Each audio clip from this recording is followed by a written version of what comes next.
Hello guys, pag-usapan lang natin ang breaking news na exclusive nga naman guys na pinagkakaguluhan ng mga netizens. Catherine gay makipaglaplapan kay Alden Richard. Di nagawa kay Daniel Padilla. Wow, grabe nga naman kasi guys, no? Talagang pinag-uusapan ngayon ang laplapan Catherine Bernardo at Alden Richard. At bakit nga naman guys sinasabi nila na game daw siya kay Alden Richard na hindi nga naman nagawa kay Daniel Padilla. Siyempre guys, exclusive nga naman pinagkakaguluhan. Ang sabi pa dito guys, no, may mahaba at maliit na halikan sina Catherine Bernardo at Alden Richard sa kanilang pelikula at iyon ang sinasabi nilang hindi nagawa ng aktres kahit sa alinman pelikula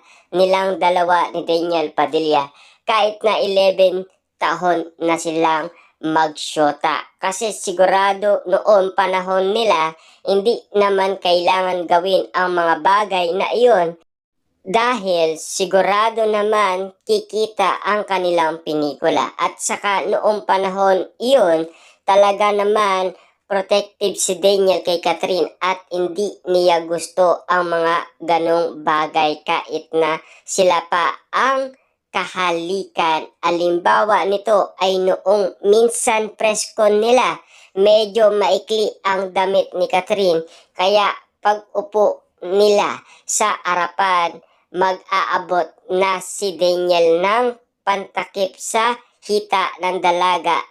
Iyon pa bang halikan, 'di ba?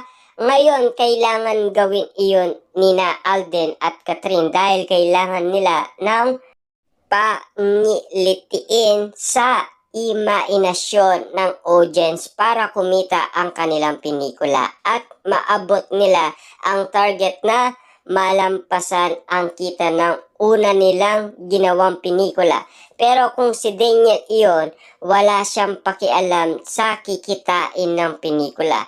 Pero tiyak may obligasyon siya sa pakikipag-alikan ng ganon ni Catherine. Ngayon dahil kailangan nga nilang masira ang record ng una nilang pelikula at mabawi ang record ng Ayers Crossing film na awak ngayon ni Marian Rivera, talagang matitindi ang mga kissing scene ni na Catherine at Alden Richard. Siyempre guys, para sa atin naman, kung yun ang abol nila na para kumita ng malaki, siyempre, alam naman natin guys na si Daniel Padilla daw ang may ayaw. Ibig sabihin, ginagalang niya talaga at lalong-lalo na pinoprotektahan niya. Diba? Maalagang maalaga guys. Pinatunayan na yan ni Daniel Padilla kay Catherine Bernardo. Alam din nila kung hindi ganon sasabihin naman ng tao na ganyan din naman kay Daniel at ang kalaban mo ay kailangan makumbinsi manood ang Katniel na 11 taon na rin bilang grupo kung ikukumpara noon sa Katden na kakasulpot pa lang, marami pang kailangan patunayan ang Katden bago nila masabing kaya nilang tapatan ang Katniel. Yan, Catherine fans na ngayon ay ina-identify ang sarili nila na Katden bilang suporta lamang sa idolo nila. Ngayon sinasabi nila na malapit na nilang lampasan ang box office record ng Rewind.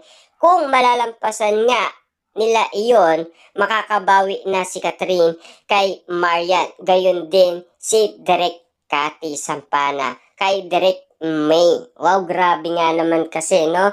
Alam naman natin guys, director din yon ni Alden Richard sa GMA 7. Na alam naman natin guys, siyempre, malalakas ang nasabing mga pelikula na pang-Pilipino. Siyempre guys, gustong-gusto Diba? Hindi naman natin inaasahan lalong-lalo na guys, first time magsama ni Catherine Bernardo at Alden Richard. Hindi natin alam na ganun sila kalakas sa maraming tao. At least, nauna sila. Diba? Pinaka nauna sila Kaso nga lang, umabol lang naman sina Dingdong Dantes at Marian Rivera. Sa tulong na rin guys ng mga iba't ibang mga vlogger na nag-promote sa kanilang pelikula. At sa tulong na rin guys, siyempre, alam naman natin, Marian Rivera, magaling sumayaw yan, di ba? Halata naman ang daming eksenang kissing scene ni Catherine at Alden, hindi rin namin maintindihan kung bakit sinasabi nilang mas mayaman si Alden kesa kay Daniel. Kesyo, ang net worth daw ni Alden ay 750M, samantalang si Daniel ay 650M lamang. Bakit masama pa ba ang katayuan sa buhay ninyo? Tanong, may net worth na 650M at legal. Hindi galing sa pogo, sa weteng, sa droga at sa confidential fund. Sinasabi pa ang dami raw project ngayon ni Alden, samantalang si Daniel mukhang concentrated sa mga probinsyang show lamang. Meron daw 6 na endorsement na umalis kay Daniel noong mag-split sila ni Catherine. Samantalang si Alden tambak ang endorsement, lahat naman kasi ay pinatulan na ni Alden. Hindi nga kami magtataka kung maging endorser din siya ng Pakong Bakya. At ano nga ba ang dahilan at inggit na inggit nila na kalalamang si Alden kay Daniel dahil lamang sa pelikula nila? Kapag bumalik na si Alden sa GMA7, ano ang masasabi nila? Hindi ba sa television lamang ang sinasabi nila ay inilalampaso ni Tanggol ang pulang araw? Hindi ba si Alden ang bida roon? Kaya ang lumalabas, hindi rin sikat si Alden at nakakalamang lamang iyon kung kasama si Catherine. At kung sa Star Cinema or ABS-CBN, sige, pag-aralan ninyo ang Islam.